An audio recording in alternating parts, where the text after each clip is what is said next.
Hey folks, John Kelly. Welcome back to the Law Enforcement Life Coach Sometimes Heroes Need Help podcast.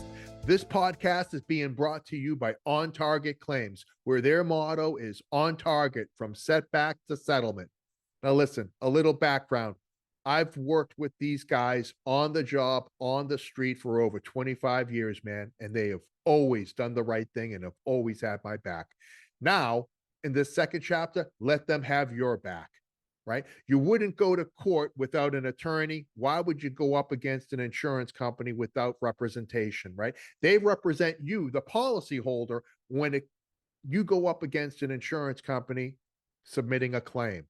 And I can tell you this, right? From beginning to end, they're going to be with you during the entire process. They're going to properly document that claim with the latest technology. And then when it comes time to getting things fixed, they've got a complete stable of vendors that are certified that are going to get it done right the first time. They also offer a pre-loss planning and policy review. So you know exactly what you're covered for, right? Make sure that you're adequately covered. The time to find out that you're not isn't after that horrific event. Okay. So give my friends a call at On Target Claims, 561-208-1775, or go to their website, ontargetclaims.com. They cover the entire state of Florida, offices in Fort Lauderdale and Tampa, and tell them John sent you. And now let's get to the episode.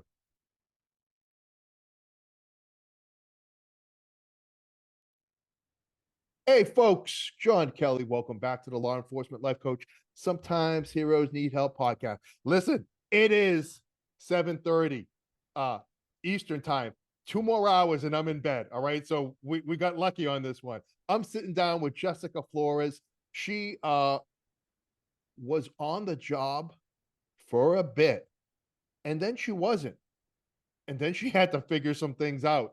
And she is in a position now to help transitioning officers, right, make that shift, that move from on the job to the second chapter. And listen, I know a bunch of you have been thinking like, well, it's a no-brainer, man. I'm not going to do anything. I'm just going to go fishing all day. And let me know how that's working out for you in like month two. Yep. So she is sitting down with us. She's going to give us some direction, some guidance. She's going to add some value. She's got a podcast, the Next Shift podcast I want you tuning into. She's just a sweetheart and she's so knowledgeable and we're lucky enough to sit with her. Jessica, I'm going to shut up now because we need to talk. John, wow, thanks for that. I don't think anybody's called me sweet in a really long time, but I will take it. Listen, just, it's a holiday season, Jessica. I don't know you all that well, so I may have to pull that back later if you get a little spicy on me. I appreciate that. Thank Oh you so my much God. for having me. No, it's my pleasure. So we've been like kind of following each other in this space, and I I love what you're doing because for guys and girls that have such a command of the profession that they're in, no hesitation, no indecision. We know what to do, how to do it, who's staying, who's going, and it's done. Hmm.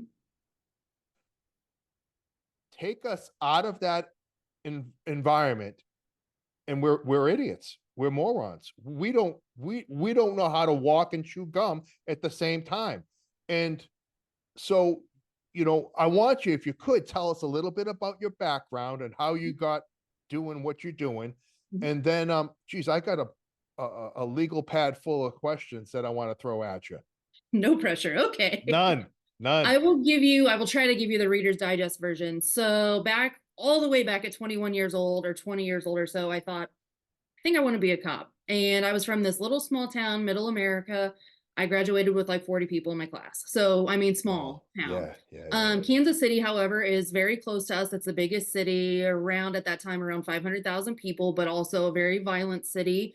It was always, let's go to the city, was how we talked in school, like talking about it. Yeah. So it was always intimidating. You only saw it on the news and it was all the bad. Well, I chose to go to college in that city just so I could get used to it because I knew after one ride along that I was sold that this is where I'm going to work. My life Right. is going to be changed here. I'm going to change the world right here in this city.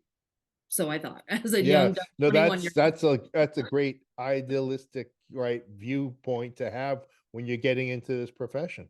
Yeah, and I just talked to someone at work today actually, and I was like, I went into it blind. The background investigator I had way back then tried to convince me to work in the jail in detention to get used to it. And I was like, while I appreciate the offer and I think Right. that would be helpful, I'm gonna need to run head first into this blind Sure. and just like take it on and make it what it is. I don't want to be convinced by that experience that it's not gonna be what I want it to be.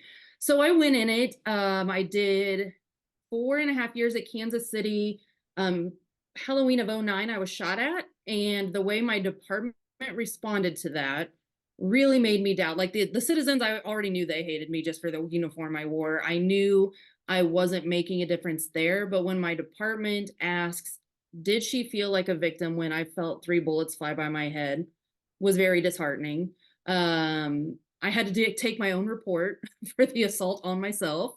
I had to go to the hospital and interview the 2 other people that showed up who had been shot in that incident that I broke up. And I was just like, wow, if my own department's not going to have my back here, I don't know that I can keep doing this here. No, So you 6 don't months need to later. convince me any further that, there wasn't the support that you really should have at a very fundamental level. Yeah, and that was 3 years in. My first year there, we had 7 officers shot, and I was like, "Holy crap!" Like, wow. But it was never around me. It was we're a very big Yeah. city, so you knew it happened. And then 2 years in, 1 year in actually, one of my classmates got shot in the foot, and he was in my sector, and I watched a guy die on the street because they shot and killed him, and I felt part of my soul leave that day, Hmm. and I can feel it every single time I talk about it. But Sure. I was like, okay, well, screw these people. I'm going to go home every night. And if this is how they're going to treat us, then we're going to do it right back. I was so young, and so not mentally prepared for those aspects. Like you knew they were coming, but Really until easy they to affect you, develop that like, us versus them mentality, yeah, right out of the and gate. it was not good. And then, when you start treating people the way they act versus how you should treat people, there's a problem there. Right, You right. just have to be able to see it. And when nobody else is either calling you on it or everybody else is doing that Well, same it's thing, impossible for that to happen because hard. we all accept unacceptable behavior. Yeah. When I look back, I'm like, wow, that was embarrassing. But it was part of the story. It was part of what I had to go Right. through to recognize, holy shit, this is not you. You've got to like make a change. So I did. I left about 6 months after being shot at and thought, I'll save the world a different way. Why not? Let me go into getting my CNA to see if nursing is the route I want to go. Okay. Nursing is not the route I want to go. Changing colostomy bags and doing, Yeah, no, thank you. Like, that's just, it's not like in the movies. Everybody's, no. walking around and with the nice scrubs on and nobody's throwing shit at you and It yeah. was not for me. The first time I got hit by a patient, I couldn't do anything back. I was like, I don't think this is it. This Right. is not for me. So I applied to another local department here, but smaller. I made it known I'm going to be a detective. That's all I've ever wanted. Like I'm coming here to work the street because I know I have to, but I will be a detective. That's my only Your goal. goal. Yeah.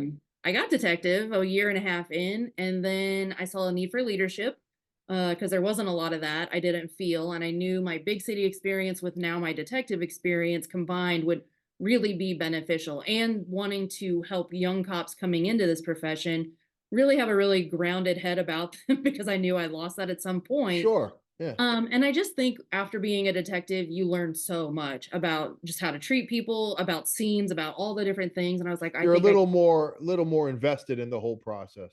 You really are. It changed my opinion a lot. So I put in for sergeant. I got sergeant, but I had a nagging gun hand injury and I just let it go and let it go, let it go.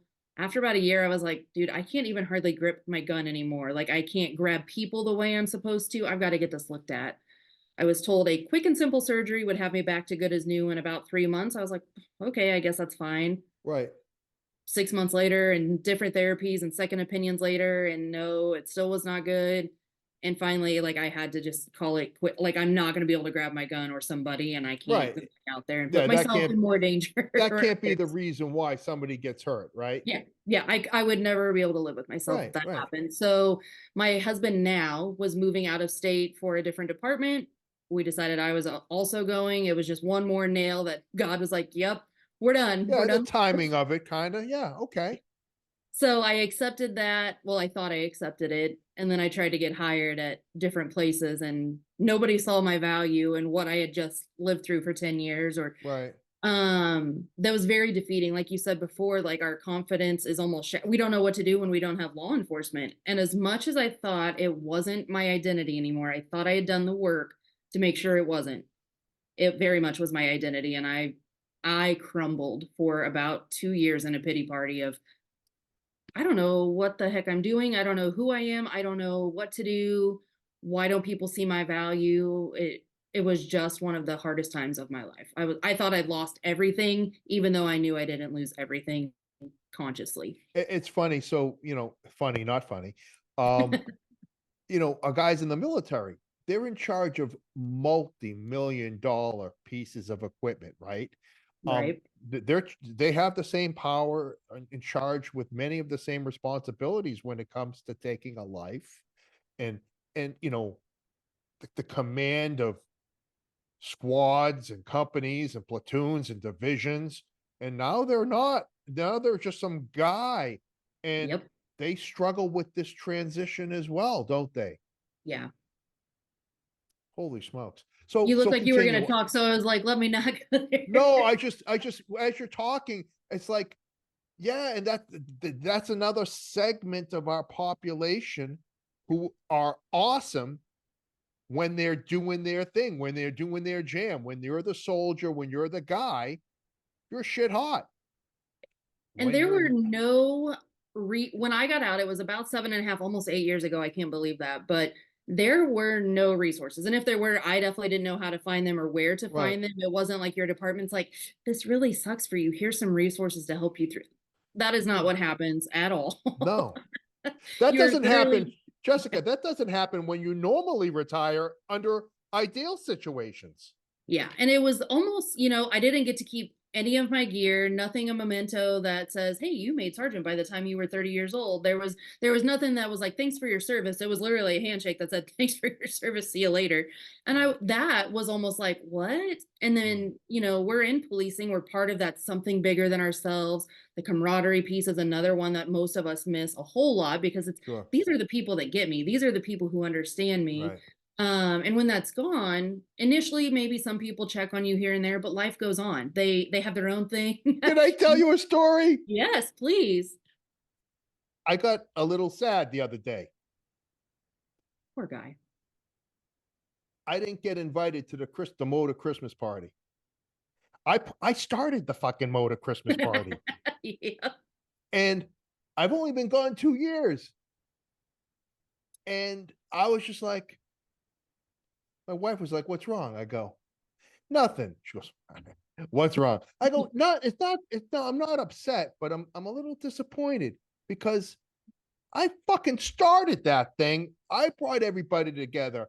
I had boot shine girl and barbecue and Mission Barbecue catering, and we all we had people washing our motorcycle, and we were all smoking cigars and I go, I don't even get a fucking call.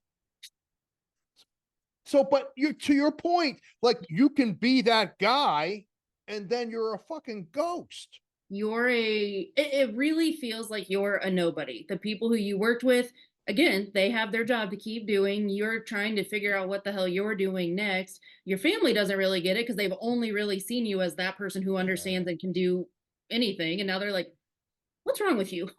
Why are you Right. acting like You're like this? you're Like, floundering, right? yeah, what's happening here? And God bless my husband now, because he stuck it out, proposed to me even, and now we're married. I'm like, I don't know how you did that, because that was a Yeah. rough few Wow. years trying to navigate that initial initial transition. Sure. But man, it was hard. And so now I am just dead set on making sure nobody else goes into that transition feeling lost or alone or feeling like there's nothing out there, because there is. And there's actually, if you're on LinkedIn, guys, holy crap, there are so many of us who have transitioned now. We're our own something bigger than ourselves community out there who can lend that hand backwards and help pull you guys through it, because it's not for the faint of heart. And to your point earlier, some people think, yeah, I'm just going to go fish and I'm just going to go enjoy retirement, or I'm just going to go find the next job. Well, first of all, nobody's finding a job like that out here. It's not Yeah. been easy for them. I No. haven't met one person who retired and is enjoying retirement.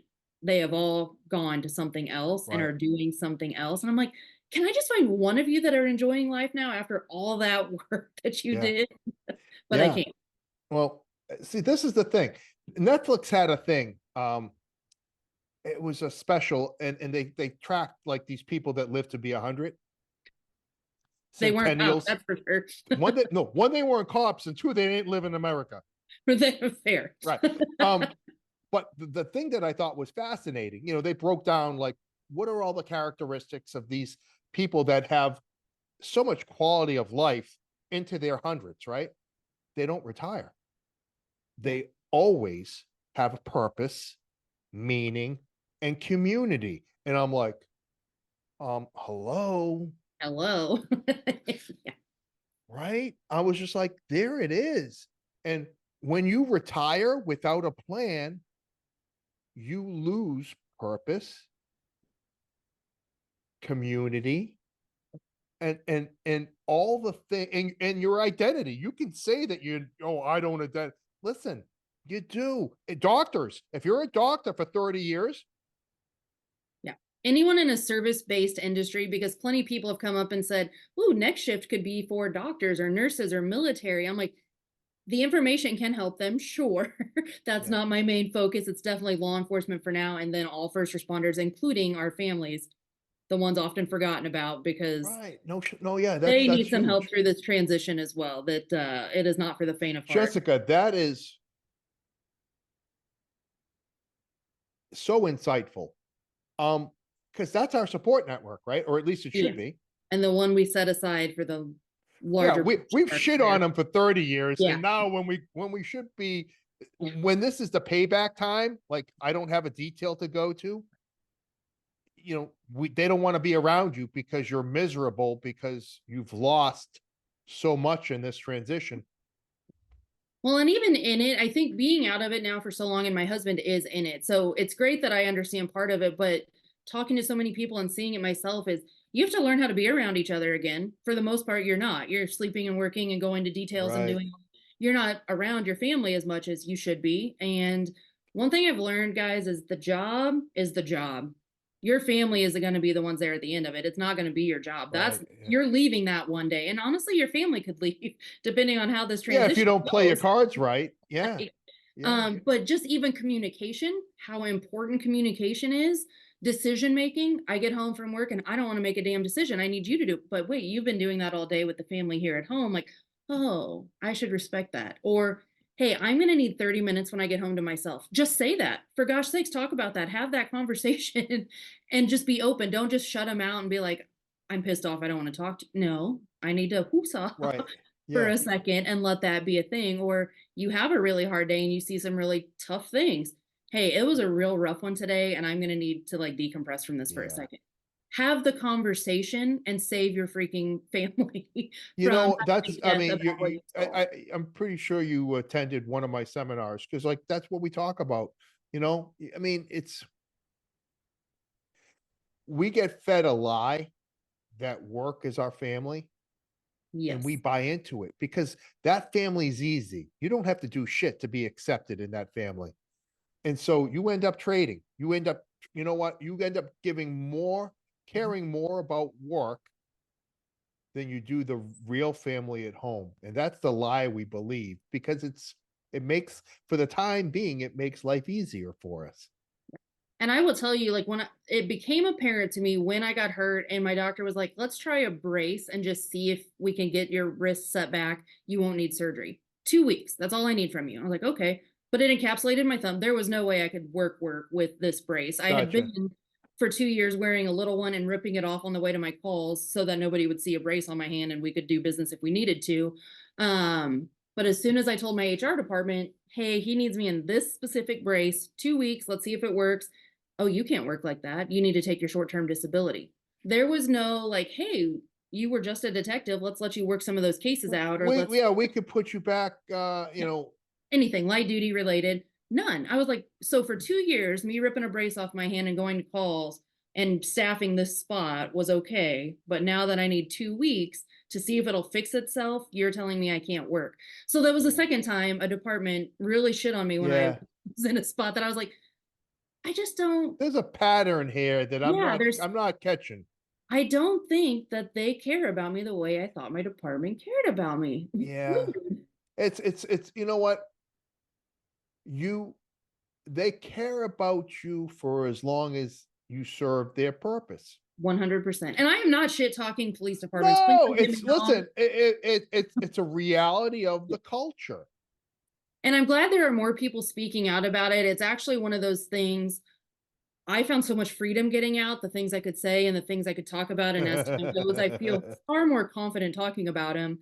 But to see other people finally come around or see that as well, I'm like, we are going to be the ones that get to help change these police departments and the way they're going. We are going to be the ones, they're not going to listen to some random consultant who is like a mental health professional or if you've never been involved in the police world, they're not going to listen to you. That's just, that's No, a reality. you're right. You've got the standing and that credibility. Yeah, Um, so those of us who have made it and can like look back and be like, here's where you're effing up. This is where we right. need to And see I some think, change. Jessica, it's incumbent upon us. I think that there's a moral obligation that 100%. we share to provide this information, guidance, and help transform this culture, because you don't know what you don't know. But now being at the end, Yep. I And know so I've read the beyond book.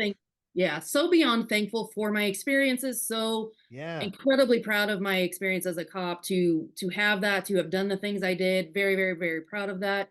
But I know better now, and I never believed there was life after law enforcement. I mean, I knew you would keep living for the most part, but like I did not understand what that looked like. And now that I know you get to create the life you want to live, it is it is unlimited potential for every single person out there. And the just a cop mindset, and I preach about it all the time on my own podcast, is that's the first thing you got to drop. You are so freaking much more than just a cop, but and you get to create this life, but you have to surround yourself with people doing that. You need to surround yourself with John, myself, so many other people who are creating I'm going to what lift you they up. want. Yes, because most of us as cops, we didn't see this as an option or a possibility. Or I Right. had to surround myself with the beauty industry of all freaking things. I had to surround myself with them in a direct sales experience to have other people see in me what I was as a cop, but not as a cop, and pull it out and make it so much more amplified, and have the guts to start a podcast on a Saturday afternoon, Yeah, or right.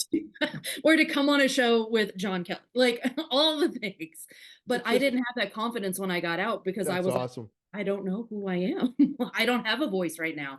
I Right. wasn't allowed to have a voice for so long. I got to be a robot and do my work and do my business and go home and be a robot. And How do now I get to you be a human being. you figure this out with some help and a lot of trial and error. I noticed you have when someone contacts you, correct me if I'm wrong, but you have Mhm. like a little um not a quiz, but like it's 25 transferable skills, like things that you wouldn't think would Yeah. be like it's like your value. It's like what you bring to the table, because you're not just a cop. And most of us don't see that. And I created that last year. I could probably update it every year, but there are so many things like sales, for just instance. It's the one that always jumps out. None of us think we're like sales.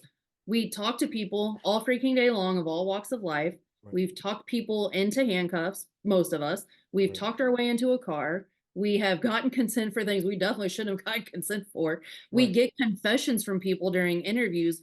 We can sell. You just have to really just flip flop how you're thinking about things and look at sales in a different way, or marketing, how you present yourself in your damn uniform. Like, what are you doing? But there are so many skills out there. And I listed times when you've utilized those skills, because most of the time we need to see where we utilize it, not just here's a skill and you have it. No, we need to really understand how and where.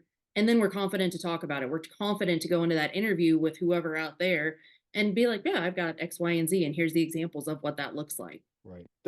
I think that that's so helpful, because you telling somebody, no, you've got skills and they'll transfer because you're more than a cop. Yeah. I'm psyched that you believe that, but how do I believe that? And I think that that list and having that conversation with you. And it's funny you say that because we talked about coaching beforehand, and I'm a brand new coach. Like I am getting clients, which is great. I am working through it. But I also have to remember, because I am that fixer. I like to tell people you have these skills or you have, For and you don't tell empowering. people what to do as a coach. Right. Well, I mean, Oh my my God. job is more to empower you to see it, though, to make Right. you come up with, what do you think? You're saying it to me. I'm holding a mirror up and I'm literally just reflecting back to you and making you see what you're saying Yeah. is nonsense and then making you think Right. a little Right. bit Right. differently about it. So, it's one of those things where I just want to fix it and tell you, well, this is what I see and this is how you can do. Well, no, I need you to do what works for Yeah. you and I we will know, work right? on that That's a together. difficult component for alphas who are just used to showing up, telling people what to do, and then leaving. Um, Yeah. it doesn't really translate. I failed a bunch of little things, little skits. Like, no, Yeah. ask questions. Why? It's obvious what he has to do. Yeah. Yeah, not so much. Yeah. And then asking yourself why. Every single time you come up with an answer as to why you can't do something, I want or can, ask yourself why about 5 to 7 times backwards and figure it out. Figure out the root cause why you think you can't do something. Sure. I Well, it's funny. So I get called by a lot of guys, and I'm going to throw a lot of them your way if you don't mind, because they need somebody with the insight and the skill sets that you possess. I can't tell you, a week doesn't go by where I get a guy calling me saying, um, I don't know what I just don't know. They don't, not, they can't even put their finger on it, hmm what it is. I'm sad. I'm yeah. sad. All right. So now it's like, well, what are you doing for you? How does your, like, let's like, what are some things that make you happy? Well, you're sad because you're not doing any of the things that make you happy. It is almost heartbreaking to have so many conversations every week with people, and you ask that same basic question, what are you doing for you? They don't have a routine of any kind. Yeah. I mean, it's a work routine, maybe like I go to work and no, no, no, no, no. For you, what are you doing for you every single day? Maybe it looks different on work days, maybe it doesn't, but what are you doing every single day? And guys, the quickest one to implement is gratitude. Just be freaking thankful, first of all, that your eyes opened again today. Second of all, is the sun shining? Does your coffee smell extra good? Is your family healthy? Like, stop focusing on, well, I didn't get the promotion. Okay, if we wait for the big things in life constantly to be grateful, we're going to be waiting forever. Every single day, I need you to think about 5 things at least. And every time you feel sad or you feel pissed off, stop and just think, Right. what am I grateful for in this moment? I'm breathing. I'm alive. I Yeah. have the opportunity to make this day what I want it to be and do that. Yeah. Though it's so powerful. When I get up in the morning, I take Mr. Wallace, my bull mastiff, we go for a walk, and I get outside, I look up and Yeah. I breathe in, I go, thank you. Thank you for allowing me to wake up next to my Nicole, because that Yeah. wasn't always a guarantee. Yep. Thank you for my daughter being in this house. Thank you for my in-laws that Yep. just moved 5 minutes down the road because I love them like my own parents. I mean, Yep. if you change the way you look at things, right, the things that you look at will change. At And it one. starts with gratitude. I love Yes, it. it really does. Yep. Every single morning. And if you really struggle every night, bookend your freaking day with that stuff. Like, figure what happened today that you are thankful for. Sure. Yeah. Yeah. And I even tell some guys, you know what, write it down, man. Just write it down. Keep Yes. a keep a record of you. Yep. I keep a notebook every single, well, work mornings I don't because I'm exhausted, but I still think about what I'm grateful for. But those mornings when you write it down and you can really flip back and you can be like, wow, I have a lot more to be thankful for than I thought I did. It really just hits you differently when you take intentional time to do that and practice that. Absolutely. You are almost, it's not so much a transition as it is rebuilding a life. 100%. 100%. I tell people all the time, your life is really just beginning. You got all this fun time, you had all of this. It's almost like college. Like that was that, and now we're like Yeah. moving to adulthood. We're Yeah. moving into a whole different stage of life. And one of my podcast guests, I just aired it today, made the comment during his interview about all the transitions we go throughout our career.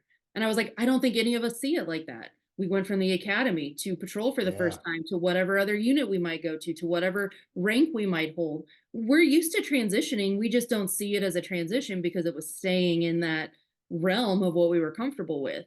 Right. It's just one more transition to a new role. That's all you have to think about it. And I know it's easier said than done because I Right. told you a 2 year pity party. It was pathetic, but a 2 year pity party trying to figure out what the French toast am I doing? I don't even know, Yeah. what to do. And I will tell you, John, the thing that I don't want to say saved me, but saved me and brought me out of that was a fitness journey. I started taking care of my fitness. Lo and behold, who would have thought that fitness could help you? Listen, Jessica, listen, kid. And I use kid as a term of endearment. It's Please very sweet. I appreciate don't it. take it any other way. Um, the first thing I ask anyone that I sit down with is what not only first, what do you do for you?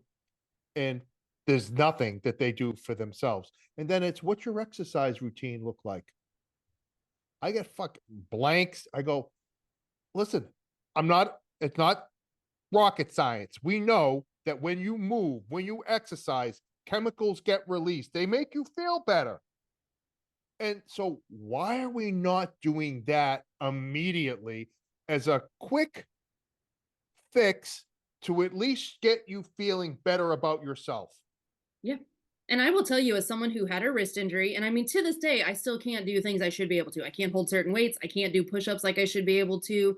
I had to learn after 2 years of I can't exercise because of a damn wrist. I had a whole body that worked other than a wrist, and I was like, I can't work out. Bullshit. I call on all those excuses. Right. Do what you can with what you have. I started walking. Who would have thought? Walking cleared my head No, more than anything I've ever done the in my entire best. life. The best. And I was like, Low wow. impact. You're not damaging tendons, joints, lower back, ligaments, knees. Go for a walk. And once I got to the point, I was walking a few miles, I was like, okay, well, maybe I'll try running. Then I started running. Holy smokes, whole different head case. It was amazing. I was like, this is fantastic. And then I was like, oh, maybe I can do more than I thought I could. And let me just try working out again 2 programs. And I did that. And I was like, oh, what do you freaking know? I am back to me. I am back to who I was Right. and as confident as I was as a cop. It was like, Jessica, why? Why did you do that to yourself? But I had to learn all those damn lessons in between Right. here and here. And it was painful, but that's why I'm here now to make sure you don't take 2 years to freaking get this under control. Right. That's awesome. Yeah, it's sometimes the solution is so simplistic. We think ourselves uh we think to the point where it paralyzes us. Yes. Analysis paralysis will get you every time. Listen, Yep. I knew you were gonna. I was like, what the fuck is that saying? Jessica Flores with the saying, analysis paralysis. Thank Yeah. you. Doing what you can with what you have is a big lesson. Most of us are pretty all or nothing people. If we can't do it all and we can't do it perfectly, we're just not going to do it. I had to learn, no, no, no. Here's my Jessica, workout calendar. I had a guy call me 2 weeks ago. I Mhm. can't go to the gym. So he doesn't exercise. I go, this was me, like a dog that heard a funny sound. I turned my head, I go, Mhm. what the fuck did you say? Yep. Because you can't go to Golds, Yep. you can't exercise. Do you understand how stupid that sounds? You can, and I start, what about calisthenics? What about a home gym? What about walking? What about swimming? What about Yep. Yep. focus on what you can Yes. do? Yes. And I was that person. I can't work out if I'm not at the gym. Well, then all of a sudden I'm doing these beach body workouts from my computer in my spare room and I'm getting in the best shape I've ever gotten in my life. I'm like, what the this is Yeah, a thing. I don't have to commute and I don't have to deal with weather and I don't have to deal with crowded gyms. Holy crap. And I'm getting in shape. yeah. And I What? feel great. Yeah. And they're telling me what to eat. This is amazing. It's So what I need. it's just a really a matter of perspective. And I think it takes somebody to come along and shake you. Yeah. And it's easy to say I can't. It's easy to do that. That's just then you have an excuse. You have a reason. When you Yeah. actually have to do the work and be like, oh, let me just see if I can. It's Right. work and it sucks sometimes and it hurts and you have to adapt things and it's not Right. perfect, But guess what? You still get results. You're lapping everyone sitting on the damn couch. Yeah. And I think a lot of it has to do with the way we frame things. Like I get the opportunity to, like, there's somebody that doesn't have legs Yeah. that would love to be able to go for a walk, but Yeah. they can't. Yeah. If you find yourself not wanting to go for that walk, get on YouTube really quick and just Google people without legs walking and figure it Yeah. out. Right. It's we can sometimes, because I think society allows us to play the victim, Oh, yeah. and um people can find comfort in that. Well, and we take things for granted. I mean, I took my career for granted, for gosh sakes. I never thought it was going to be over. And then Right. one day it was, and I was like, holy shit, my career's over. What? Or wow, my wrist is jacked up and I can never use it again the way I should. Like, Yeah. we take our bodies for granted. We take living for granted. It could be gone tomorrow, and we all know that. We've seen it throughout our careers that it Sure. changes in an instant. You never know. And that's why it's so important. We were talking earlier about the course I created. Prepare now. Prepare today like it's gone tomorrow because it could be. And you don't want to wait Right. until I got 20 years to retirement. I'm fine. I can wait another 18 before I even Yeah. start. No, you can't, because one, you might not wake up tomorrow, and two, you might get hurt next month, next year. Yeah. You might not make it to that 18 years. One thing that I love about what you just said there is, when I didn't plan my second chapter, I'm a unicorn. It happened. I had some skill sets, and I was able to do my passion right out of the gate. Had I started networking while I was on the job, and I always talk about the side hustle, right? Like, 100%. your side hustle can be your second chapter. Mhm. And get your side hustle going while you're still working. Make those connections. Um, it's not mandatory. It's not income that you really need per se, because you're still employed. And Mhm. so you have some latitude with how things go. You could try some things with really no risk. If it fails, learn from it and do better next time. But I would think that a big component of, I'm not trying to work you out of a job, but if guys start thinking about their retirement, let's just say I got 4 or 5 years to go, maybe I should start developing some skill sets that are going to be 100. transferable. Mhm. 100%. And you talked about the side hustle, and it's funny because I was like, I need to do a podcast on that. And did mine start as direct sales and too many people roll their eyes at that? Yes. But guess what? I didn't have the confidence to do what I'm doing now with Next Shift without somebody else running the actual business and me just getting to represent it. I didn't have any business skills. I didn't have business training. I didn't have a network of people. I never networked. I was a cop. We didn't need to network. Right. That was an eye roll if you're not watching. You need to Yeah. network now and figure out who you have where. And we get a little sucked into this digital world we're in. LinkedIn is great for networking, but don't forget the people you know in real life. And Right. I go Right. through this Right. with people. I think I did an episode on it. Just get a piece of paper. Who are 5 people you know, your friends, 5 family members, 5 service providers that you use yourself, Hmm. dentist, doctor, car person, whoever, 5 people you met while you're working, business owners or things like that.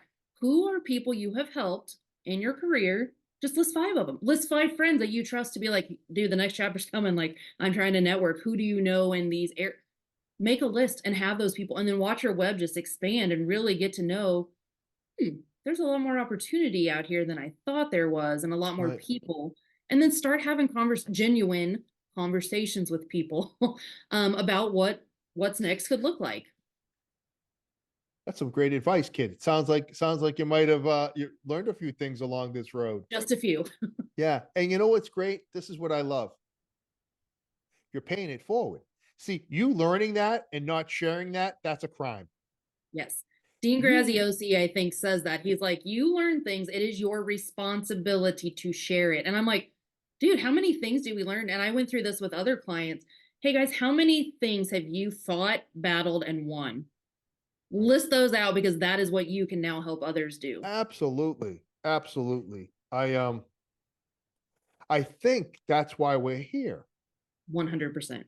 right? That's why we're here. And I think that, there's a lot of people that are passing on that opportunity, and that's their choice. But I think the key to all of this is leaving this place better than we found it. And that's what you're doing. And that's 100%. that's Yep. really cool. That's And it really took a cool. lot of time to kind of figure out what that was going to look like. And again, 8 years, guys, went by, and it was in 2021, 2022, I think. I can't even remember when the idea for Next Shift even came around. And it was really out of the blue because I was miserable taking purposeless job after purposeless job, trying to figure out what was next. It was job, like, sure, I worked them, they paid my bills, I loved that, but like nothing woke me up in the middle of the night with excitement, nothing kept me up late, nothing woke me up early, until one day I had a conversation with a customer from one of my previous jobs who I just fell in love with. Cute little 76-year-old woman who had the most spunk I've ever seen in my life, and I was like, I love this lady. So we were Yeah. going to lunches, and she was like, how's work? I'm like, well, it's work, it's not where I'm Right. supposed to be, but I don't know what's next. And we had a conversation. I was like, people keep saying I should life coach, but I don't. I'm talking to you now, but I'm like, life coach? What the heck is that? Like, who would I talk to? I don't even know. And when she told me a story about her friend that's a CEO transition coach, and I go, what the hell is a CEO transition coach? And she goes, someone that takes people from the boardroom to their house. Like they have to learn how to be not a CEO anymore. And I'm like, that's silly. But I'm like, oh my God, I can help ex cops. Like it took 5 years of being out, I think, for Yeah. for something to spark a thing and be like, oh, that's something that I've beaten. That's something that I've done. That is something that people are struggling with every single day. I can do that. Yeah. I I can could I share could do my that. story to help them. Yeah. Yeah. And then bring other stories into it that, yeah. And then it snowballed into what it is today. That's awesome, Jessica. Tell me about Next Shift, the podcast, because you've been up and running for about 6 months now. About 6 months. And it was one of those things I kept putting off because I did not want to learn something new. I was being stubborn, like most of us are. And I had started in March doing some Zoom interviews, and I would share them on LinkedIn. I would share them on Instagram, but I just wanted to get other people's stories out. I wanted to share transition stories to help share. There's life after law enforcement. Here's all this evidence and proof because we're those kind of thinkers. We need Right. evidence that something's Show going to me. work. Here's all these people who have done this. Maybe you can grip a little piece of each of their stories and you're like, oh, that's me, that's me, that's me. Right. Okay, cool. I can do this when the time comes. Cool. Yeah. People kept saying, like, when can I come on your podcast? And I was like, I don't have a podcast. And I was getting very annoyed by it because I was like, damn it, I don't want to learn something else. Right. And then one day I was like, you know what? I know friends who have done this. Let me just pick their brain for a minute. I was literally sitting at the pool and I was like, here's my idea for the podcast. This is the name, blah, blah, blah. Here's my logo I designed. Everybody I gave it to loved it. I'm one of those external validation people. I still need it sometimes, but I'm getting better. It's Uh, okay. It's all good. but I'm getting better. And I was like, okay, I think I love this. So I downloaded some music. I did an intro. I did an outro. I was like, I think this is how you do this. And whether it's lazy or not, I said, there's enough edited things in the world. I'm not even going to edit this. Like whatever we say is what goes on this episode. Right. So let's be careful. But it's been a learning curve. I can't wait for season 2. I'm about to end season 1, but it's been so humbling to be trusted with sharing these stories because we're not a very trusting group of people No. typically.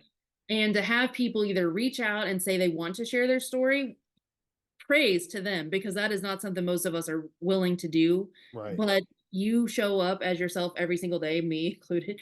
It gives people that confidence to do the same thing. And that is why I will never not show up. I've learned that lesson. Like, Yeah. nope, if I'm doing this, I am just giving a sliver of hope to one person. If this one story helps one person, then I've done my job. And it's very humbling to be able to share these stories of so many people who have made transitions into different fields that people are like, oh, I would have never thought of that. Or, oh, I had no idea that was an option. Or, oh, I didn't know I could take these skills and turn them into this own thing where I could be my own boss and make my own hours and think for myself finally. Like, it's so much fun to share those Yeah. things. And then in between those stories, share my own lessons that I've learned throughout Right. the journey. No, that's awesome. It's I constantly find myself knowing that I don't know, and I love it. It used to bother me, Yep, but 100%. I've been able to like kind of rewire and go, if I don't know, that's awesome because I'm excited to know. I want to Yeah. know. And like I've got neighbors who's a CEO, who's a musician, who's a publisher, who's, and all from all these different walks of life that I've never met, or I would never even, when I was on the job, care to know, Right. because, you're not a cop. Why, nice talking with you, and go back to my cop friends. And I love my cop friends, but there's a whole world out there of excellence and talent and passion. Yeah, I'm not sure if somebody said it, but if you're the smartest, the richest, the most funny in the room, you're in the wrong rooms. You are Yeah. supposed to be in rooms with people who are further ahead than you. It's the only way you're ever going to get I anywhere. I love I do my book, right? I wrote my book, and I had my title, and my neighbor across the street was a publisher for like Better Homes and Garden, and like Wow. like no bullshit, heavy hitter, like this is the guy. Um and he says, do you mind I take a I I'm not he's so, I mean, so humble. He's like, would you mind if I took a look at what you got going on? I was a publisher and I was in the industry for 40 years. And so he comes over, we sit down. I gave him a rough draft of my book. I gave him the title. He goes, your title's wrong. All right. Thank you. My initial title was A Deputy's Life of Redemption, Surviving Self-Inflicted Wounds. Okay. He goes, doesn't grab you. The title of your book is Surviving Self-Inflicted Wounds. It grabs you by the throat. It makes me want to know more. And I'm going, I'm fucking writing this stuff down. I'm like, How fast can I yeah, write? I go, and he's just like, and wouldn't you, I mean, and that's just right. Yeah. I mean, there are people that are have been there, done that. And when they see you trying to do something, they want to jump in and help. Yes. And you just got to be open to people helping you, people like you, Yeah. helping them grow, mature, develop into something that maybe they don't even know is possible. Yeah. I can't tell you how many people have reached out just in a DM and, wow, this is so hard for me. And I'm like, and I acknowledge you and I really hope you're celebrating yourself. We have to learn to celebrate all wins, but sending a message to a random stranger that you don't know to ask for help when you're not really asking for help, you're just trying to make it huge. And I hope Of that people course. Yeah. understand how big that is. Yeah. I'm not some scary monster. I'm not going to bite. Like, John can talk, I can talk. So many of us out here who have transitioned are willing to have the conversations with you and just hear a little bit. And you're going to find like who you actually want to talk to, who you're comfortable talking to, who Right. you think can help you with, experiences and posts and things like that. For God's sakes, even liking a post. The person who wrote it is going to see that you liked it and be like, okay, Right. okay. Right. That's something I can have a conversation about with this person because they are showing some initiative that they're willing to raise their hand Right. without Yeah. raising their hand. No, it's I have found, and you've been in this space for a little bit. I don't see competition. No, it's collaboration all It's day, every day. collaboration. It is so different from the environment that we came up in, though. Yes. I will Very, tell you, very when you reached cutthroat, out, right? I was Very terrified. cutthroat. Yeah, I was terrified. I Stop was it. like, is this his real account or is this somebody punking me? And second, I was like, this big shot wants to talk to me. See, Like and that's imposter crazy syndrome, because guys, it's I'm nuts. not a big shot. I'm just a knucklehead. I'm a knucklehead that loves to connect with people, and but that's it, right? This is what Right. we do. Like Yes. your So saying success is yes was my getting out of my success. comfort zone. I was like, yeah. That's awesome, Jessica. That's so funny. You're crazy. You're a crazy Um, kid. Hey, listen, next shift podcast, you put episodes out every Wednesday or every Wednesday. Yep. every Wednesday, um, on all the major All the major, platforms. I know it's Spotify, Apple, Google, and then there's some other ones that they went ahead and put them out on. I don't even know Yeah. what they are because I don't use them. I'm not on YouTube yet. Maybe season 2 will get videos. I'm not sure. I do it as well because what I do is it's simple enough. I just throw some music at the front of this, throw a little bit at the back, and I put it on my YouTube channel. Yeah, I feel like there's a different level of connection when people can see you talking, obviously, versus just Absolutely. listening. Some people were like, I don't want to watch. I'm like, well, even if it's on YouTube, you can listen to it and not watch it. Like if you're Right. driving or you're in the gym, don't make it complicated. Right. Just Yeah. I think it would be easy enough to provide your listeners with that option. yeah. Yeah. And sometimes, you know, with our clientele, like with other, maybe they're not comfortable. And I do ask, I like to ask people, are you Yeah. comfortable? I mean, you're telling your story, that's huge. Do you want to be seen telling your story Right. or Right. not? Right. Right. Because it is a thing. Me personally, after 5 years of living on social media, I'm just like, I don't care. Put me wherever Yeah. you Open book, right? I mean, come like, on. I'm going to say what I want to say. So That's it's fine. awesome. Jessica, if somebody wants to get in touch with you, like I, I'm going to put all your information in the show notes and Yeah. all that good. But if they want to get in touch with you, give me your website, hon. So I wish I had a website. That's another thing I don't want to You're, learn. you're killing me. I got a website guy for you. So hang on. Here's the thing that I learned in this business course. A website is really the last thing you need in the digital age, at least my era Okay. of things. Okay. People are on Good. social. There's an insult in there somewhere for me, but Nope, nope, I'll nope. It find is it. it's Listen, fine. It is is it the everything is gray? Is it fine. the gray that's throwing you off? Well, Go I ahead. color mine, so we're Oh, we're fine. But no, on LinkedIn or Instagram, I am on both of them. perfect. You've got links in both bios to where you can get anything you need, whether it's coaching, free resources, the podcast link, the email list for the podcast. You've got a Uh, course that you're I have a offering. course now that just launched December 1st.